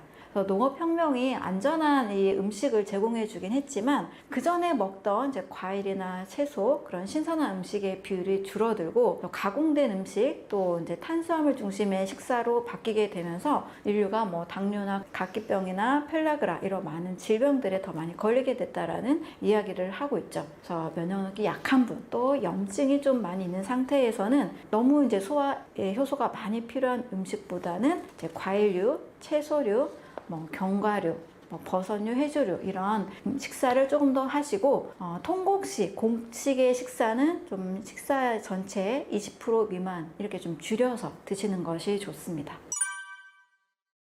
암이라는 것 자체가 몸에 독소가 많이 쌓였을 때 몸이 생존하기 위해서 나타나는 과정이라고 볼 수 있잖아요. 그래서 몸 전체가 독소가 많이 생기는 환경들, 몸의 불균형의 원인이 되는 환경들은 제거하는 것이 좋습니다. 그 첫 번째로 우리를 둘러싸고 있는 환경적 요소인데요. 환경을 통한 오염, 화학약품, 살충제 이런 것들이 첫 번째 원인이라 될 수 있습니다. 자연의 상태에서는 접할 수 없는 것들이죠. 이것이 피부나 호흡을 통해서 들어오게 되면 여러 세포의 돌연변이나 이상을 일으킬 수가 있습니다. 두 번째로는 이것과 비슷하지만 사람들이 친숙하게 느껴지는 다양한 약물의 사용입니다. 약물이라는 것은 한면은 효과가 있지만 다른 한면은 독을 가지고 있죠. 당연히 장기적인 사용을 할 때에는 이 약효의 부작용뿐만 아니라 몸 전체 신진대사가 떨어지는 효과를 가져옵니다. 원래 근본적으로 고혈압이 없었는데도 또는 변비가 없었는데도 어떤 약물의 장기 사용으로 인해서 또 다른 질병이 생길 수도 있고 또 간이나 신장이 약화가 될 수도 있습니다. 이것도 역시 몸 전체에는 독소가 쌓여가는 상황이기 때문에 암이 생길 수 있는 환경이라 할 수 있습니다. 세 번째로는 가공식품 또 나쁜 식습관이라 할 수 있습니다. 역시 가공식품도 가공한 음식이죠. 자연 유래 음식이 아니기 때문에 내 몸에 불필요한 화학약품이 들어오고 또 음식을 처리하는 과정에서도 불필요한 트랜스 지방이나 또 나쁜 성분들이 의도치 않게 생길 수가 있습니다. 이렇게 가공식품을 많이 먹게 되면 인체에는 불필요한 독소를 감당할 수가 없어서 혈액도 탁하게 되고 또 림프도 막히게 되는, 림프 순환도 잘 안 되는 독소가 가득한 몸이 될 수가 있습니다. 또 나쁜 식습관이라고 한다면 소화되지 않을 만큼의 지나친 동물성 단백질 섭취나 밤에 야식을 즐기는 이런 습관들이 또 암을 유발할 수 있는 환경이라 할 수 있습니다. 또 최근에는 배달 음식을 또 굉장히 많이 드시잖아요. 배달 음식을 드시면서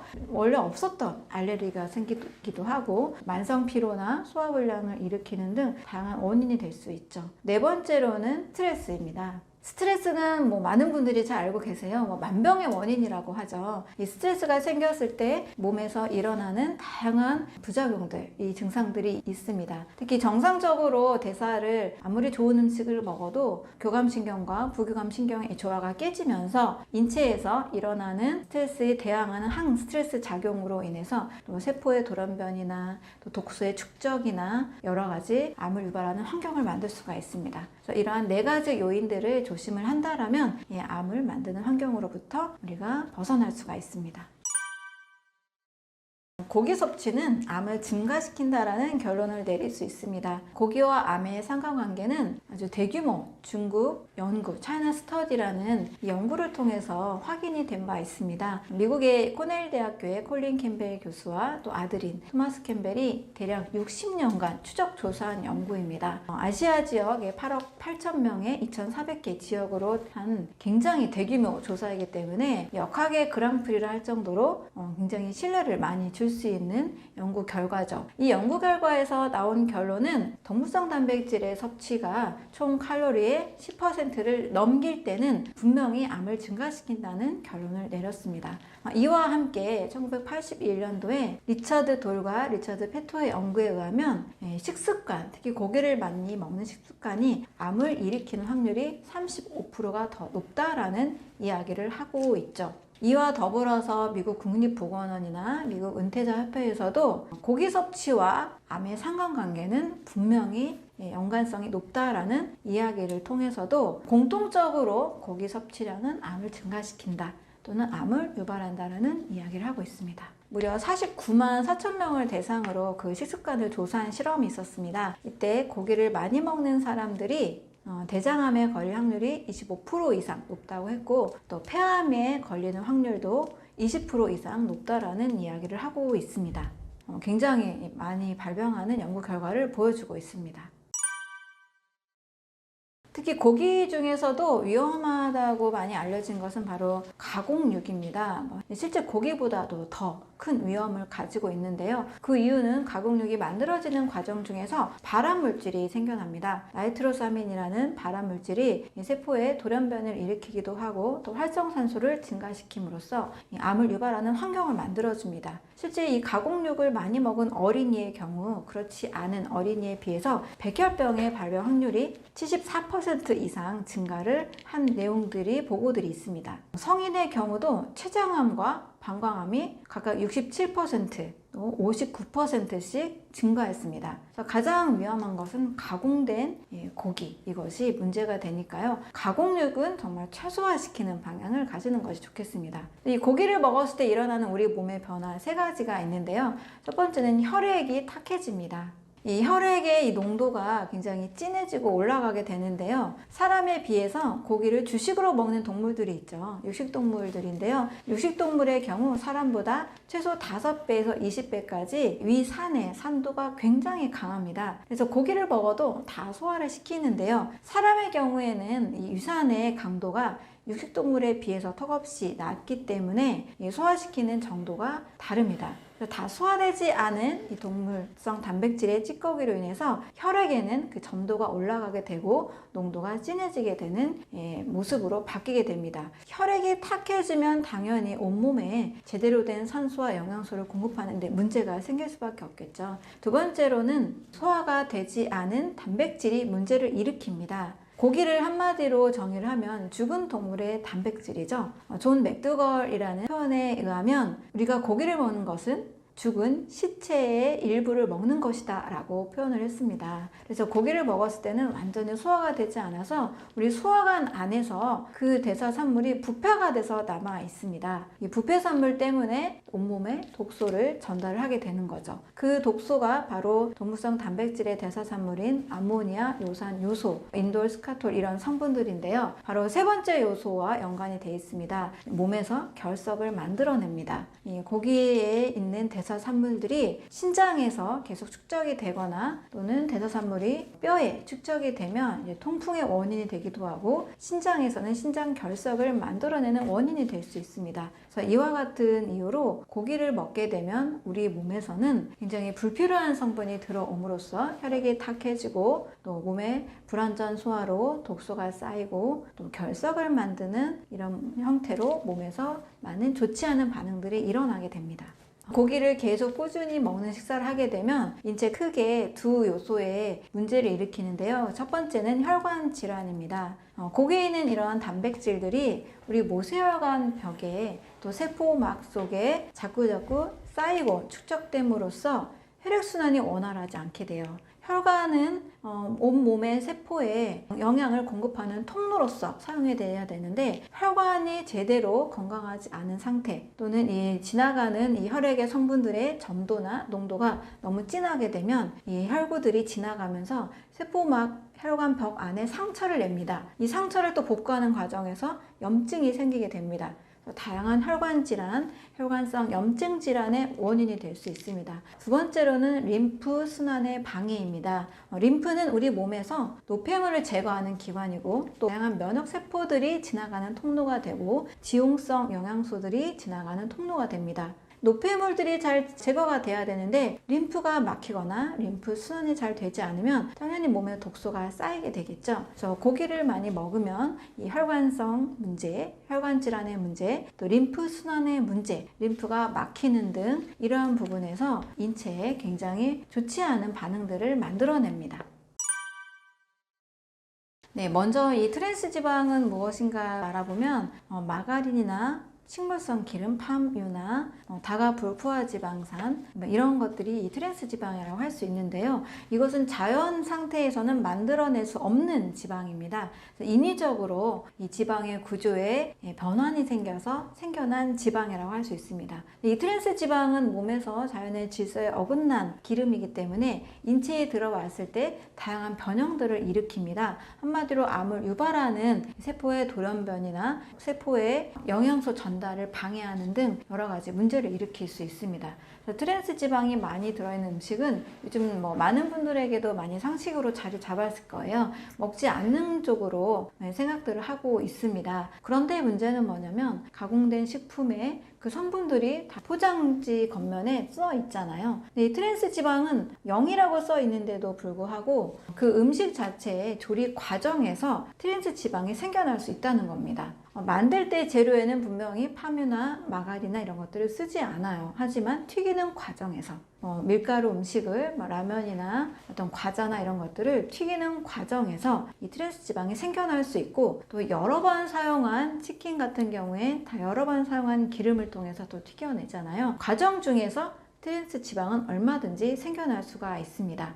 트랜스 지방이 많은 몸에서는 세포막이 제대로 영양소를 흡수하고 산소를 흡수하는 일이 제대로 일어나지 못하기 때문에 암세포의 특징인 혐기성 세포, 산소 공급이 없는 상태에서 일어나는 그 방향으로 전환이 되기가 쉽습니다.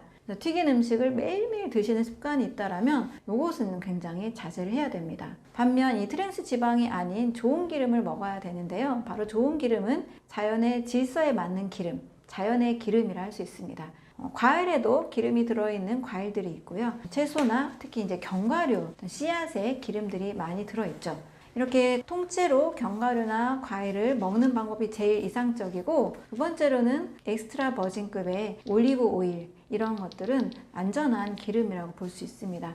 낮은 품질의 올리브 오일은 안 되고요. 고품질의 엑스트라 버진의 형태로 올리브 오일을 드신다면 이 기름 자체에 들어있는 성분들이 세포막에 인지질을 합성해 주는데 도움이 되기 때문에 세포막까지 산소와 다양한 영양소를 공급을 해줍니다. 엑스트라 버진 올리브 오일을 먹는다거나 또 과일과 견과류 형태를 드시게 되면 일단 혈전이 예방이 되고요. 또 활성산소가 줄어들고 염증이 완화되는 항염, 항암 효과가 있습니다.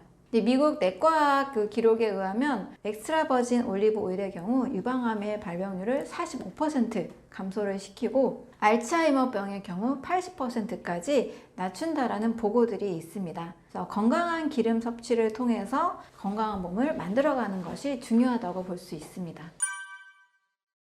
첫 번째로는 가공식품입니다. 가공식품은 말 그대로 가공된 음식이잖아요. 그래서 진짜 음식이 아닙니다. 저는 이제 음식의 모형이다, 가짜 음식이다 이렇게 말씀을 드리는데요. 세포가 필요로 하는 영양소는 단 하나도 없다고 보시면 돼요. 세포에 꼭 필요한 산소 그리고 50종 이상의 이런 영양소들은 가공식품을 통해서 절대 전달되지 않습니다. 오히려 몸 전체에 불필요한 독소를 만들어내게 되죠. 세포는 영양을 공급받지 못하면서 이 독소를 해결하느라고 더 일을 많이 하게 되죠. 굉장히 우리 몸을 혹사시키는 음식이라 할 수 있습니다. 두 번째로는 붉은 고기, 가공된 육류입니다. 가공된 육류, 또 붉은 고기는 통계적으로 봤을 때 발암 성분을 가지고 있고, 또 이 동물성 단백질로 인한 돌연변이 세포나 또 독소로 인해서 암을 증가시키는 음식이 될 수 있습니다. 가공식품, 붉은 고기와 가공육, 이것을 피하는 것이 건강에 큰 도움이 될 수 있습니다.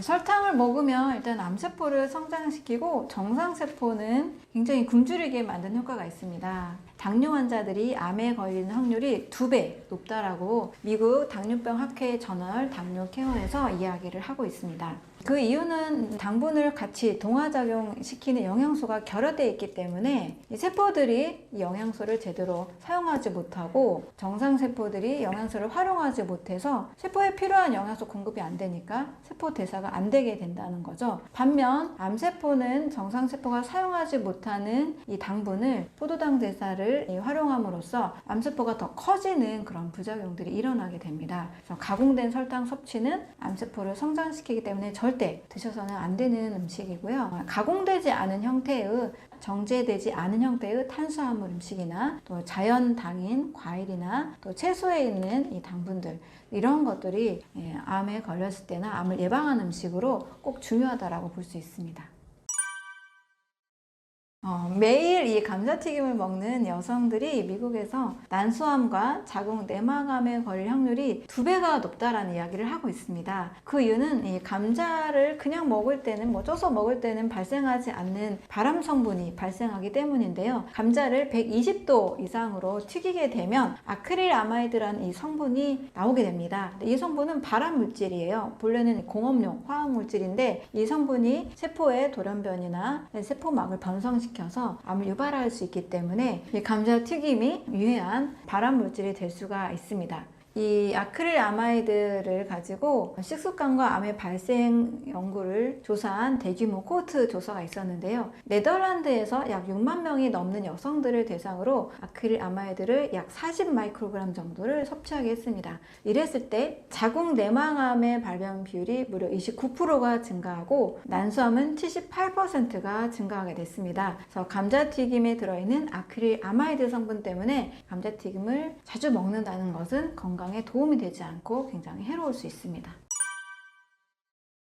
이미 암에 걸린 분들의 경우에는 몸에 독소를 빨리 제거해야 암세포가 줄어들고 더 이상 성장하지 않습니다. 그래서 독소가 되는 물질들은 다 조심을 해야 됩니다. 암은 병이 아니다라는 책에 의하면 첫 번째 물을 조심하라고 하는데요. 염소로 소독한 물, 이 염소 자체가 발암 물질이 될 수 있다라고 이야기를 하고 있습니다. 불소가 들어있는 수돗물, 이 불소 또한 발암 물질이 될 수 있으면서 몸에 있는 알루미늄이 축적될 수 있는 환경으로 만들어줍니다. 몸에 있는 중금속이 빠져나가야 되는 이 사람들의 건강 환경인데 오히려 중금속이 쌓이게 되니까 이 물 조심해야 되고요. 건강한 물은 깨끗한 미네랄이 있는 그런 자연에 가까운 물, 이것을 선택하시는 것이 좋습니다. 두 번째로는 이 환경 속에서도 화학약품이 들어오지 않도록 이 환경을 잘 준비를 해야 되는데요. 아침에 일어나서 우리가 머리를 감고 세수하고 또 화장품을 바르는 이 모든 환경들 자체가 사실 거의 다 화학약품이잖아요. 샴푸도 마찬가지고. 그리고 또 이제 화장품의 경우도 최대한 이제 화학 성분이 들어가지 않는 화장품을 선택하는 것이 좋습니다. 중금속이 들어간 땀을 억제하는 그런 화장품에는요, 알루미늄이 들어있기도 한데요. 알츠하이머병을 300% 이상 증가시킨다고 합니다. 또 이제 암에 걸린 분들이 조심해야 될 것으로는 머리 염색입니다. 이 머리 염색하는 그 성분도 두피를 통해서 몸속으로 들어가게 되고 또 이거를 또 해독하는 과정에서 신장에 무리를 주고 또 빠져나온 성분들이 방광에서 염증을 일으킬 수 있습니다. 헤어 디자이너들의 경우 유방암 발병률이 높은 통계가 있고요. 한 달에 한 번씩 계속 염색을 하는 여성들의 경우 방광암의 발병 확률이 2배 더 높다라는 보고가 있습니다. 그래서 헤어 염색은 자제하시고 만약에 해야만 하는 불가피한 상황이라면 천연 염색을 하시는 것을 추천을 드립니다. 암에 걸린 분들이 또 특히 조심해야 될 것은 가공식품과 먹는 음식의 선택의 문제입니다. 가공식품 당연히 제조하고 보관하고 유통하는 과정에서 첨가물이 들어갈 수밖에 없습니다. 이 첨가물들은 세포막에서 유해한 성분들이 세포막에 영향을 흡수하지 못하게 만들고 몸 전체에 영양을 충분히 공급하는 것이 시급한 암 환자들에게 세포의 영양 흡수를 가로막고 있기 때문에 가공식품 조심을 해야 됩니다. 또 암 환자들의 경우에는 몸이 점점 살이 빠지기 때문에 단백질을 보양해야 된다, 또 고기를 먹어야 된다, 이렇게 또 보기도 하는데요. 중요한 거는 소화 흡수돼서 내 몸에 영향이 돼야 되겠죠. 소화가 되지 않는 음식들, 소화가 되지 않은 고기들 먹어봐야 소화시키는데 더 힘만 들게 되거든요. 소화가 잘 되는 음식들로 영양 섭취를 하는 것이 매우 중요한 문제라고 볼 수 있습니다. 그리고 우유 또한 조심을 해야 되는데요. 우유에 들어있는 IGF-1이라는 성장 호르몬은 소에서는 소의 성장 속도에 맞는 호르몬이지만 사람은 소처럼 성장하지 않죠. 사람에게 들어올 경우에는 암세포를 더 증식시키는 결과가 있습니다. 그래서 우유에 있는 성장 호르몬 맞지 않기 때문에 단백질 공급이나 칼슘 공급을 위해서 우유를 선택하는 것은 굉장히 암 환자에게 어울리지 않습니다. 암 환자들이 우유를 선택했을 때 유방암, 전립선암, 대장암들이 더 커진다라는 보고들이 있기 때문에 우유는 반드시 금지해야 되는 식품입니다. 많은 분들이 고기의 원산지를 더 많이 따집니다. 외국 소 고기보다 한우가 더 좋은 걸로 우리가 인식을 하고 있죠.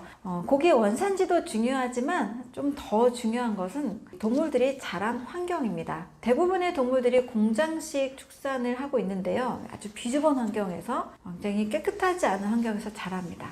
또 우리 1인 1닭 시대인데요. 닭들이 자라는 환경도 아주 좁은 환경에서 자라고 있고 동물들이 또 굉장히 스트레스를 받습니다.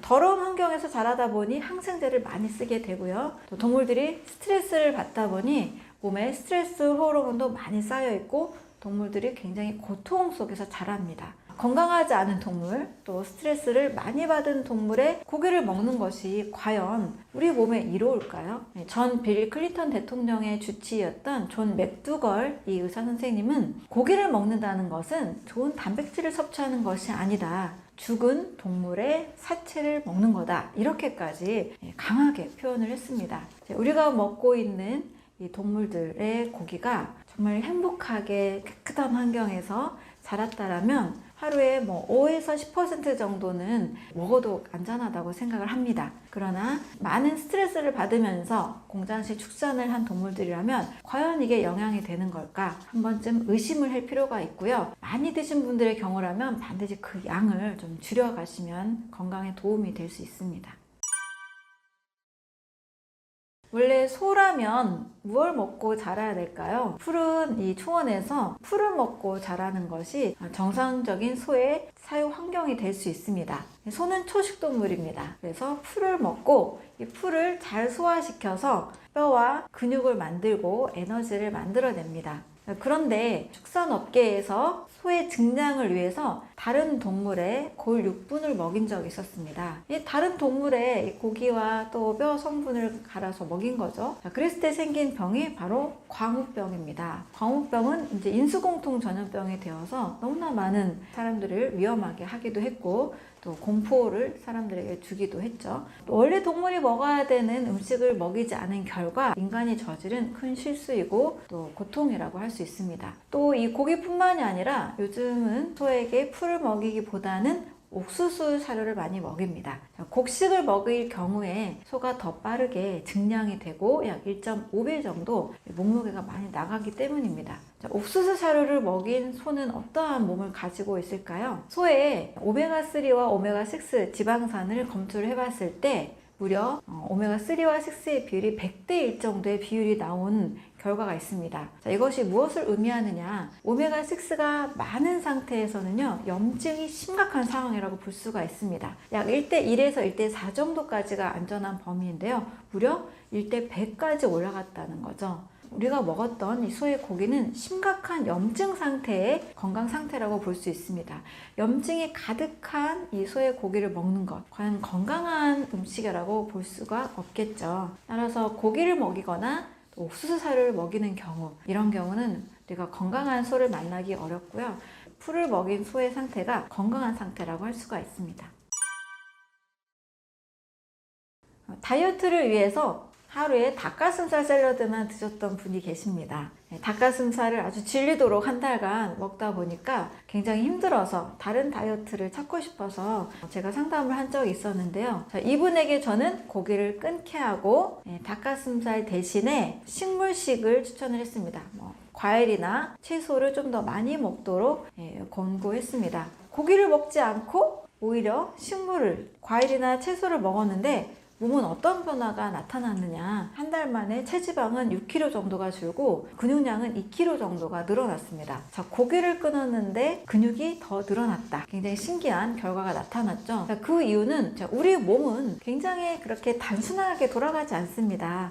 고기를 먹었다고 근육이 뿅 되고 우유를 먹었다고 뼈가 바로 튼튼해지고 이렇게 단편적인 몸이 아닙니다. 우리 몸은 굉장히 복잡한 신진대사라는 걸 하고 있습니다. 내 몸에 근육을 먹어서 바로 근육이 생긴다라면 고기를 좋아하는 모든 분들이 근육질이 돼야 되겠죠. 우리가 그렇지 않은 걸 잘 알고 있습니다. 삼겹살을 아주 좋아한다고 해서 다 근육질이 되진 않잖아요. 우리 몸은 적절한 영양소의 균형 상태에서 신진대사의 결과 뼈도 만들어지고 근육도 만들고 또 몸에 에너지도 만들어냅니다. 더 중요한 것은 균형 잡힌 식단입니다.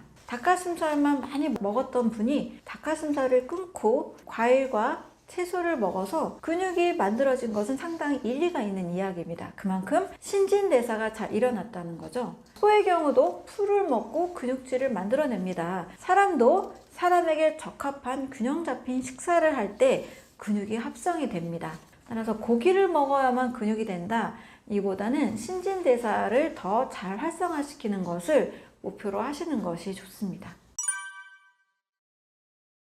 동물성 단백질과 건강의 상관관계를 연구한 연구 결과가 있는데요. 대규모 중국 연구인 차이나 스터디입니다. 어떻게 하면 단백질을 전 세계에 공급해서 더 건강한 몸을 만들까를 연구했던 콜린 캠벨이라는 학자에 의해서 주도된 실험입니다. 근데 이 실험 결과 굉장히 특이한 결과가 나왔습니다. 오히려 동물성 단백질을 많이 먹을수록 암이나 심혈관 질환, 여러 질병들에 더 걸리기 쉬워진다는 거죠. 동물 실험을 통해서 확인해 보니 하루 칼로리 20%를 동물성 단백질을 줬을 때와 5% 이내로 줬을 때 확연한 결과가 나타났습니다. 동물 실험에서 똑같이 아플라톡신이라는 발암 물질을 주입한 후에 실험을 했는데요. 20% 이상의 동물성 단백질을 섭취한 쥐들은 모두 다 암에 걸리게 됐고 5% 미만으로 먹었을 경우에는 암에 걸리지 않았습니다. 자, 여기에서 또 실험을 바꿔봤는데요. 20%의 단백질을 식물성으로 했을 때 어떤 일이 일어나는지 보니까 암에 걸리지 않았다는 겁니다. 동물성 단백질은 20% 이상 과하게 먹을 경우에는 사람의 몸에 이 암이라는 것을 유발한다는 것으로 확인이 됐습니다. 따라서 고기는 무조건 먹어야 되는 이 필수식품이 아니고 오히려 과하게 먹을 경우 수많은 만성질환의 원인이 될 수 있다는 것을 확인하게 된 거죠. 그리고 동물성 단백질 대신에 식물성 단백질이 훨씬 더 암 유발이 적은 안전한 단백질이라는 것을 확인했습니다. 자, 식물성 단백질은 부족할까요? 어떤 분들의 경우에는 식물성으로 먹으면 근육이 합성이 안 된다, 비타민 B12가 공급이 안 된다, 이런 이야기를 하시는데요.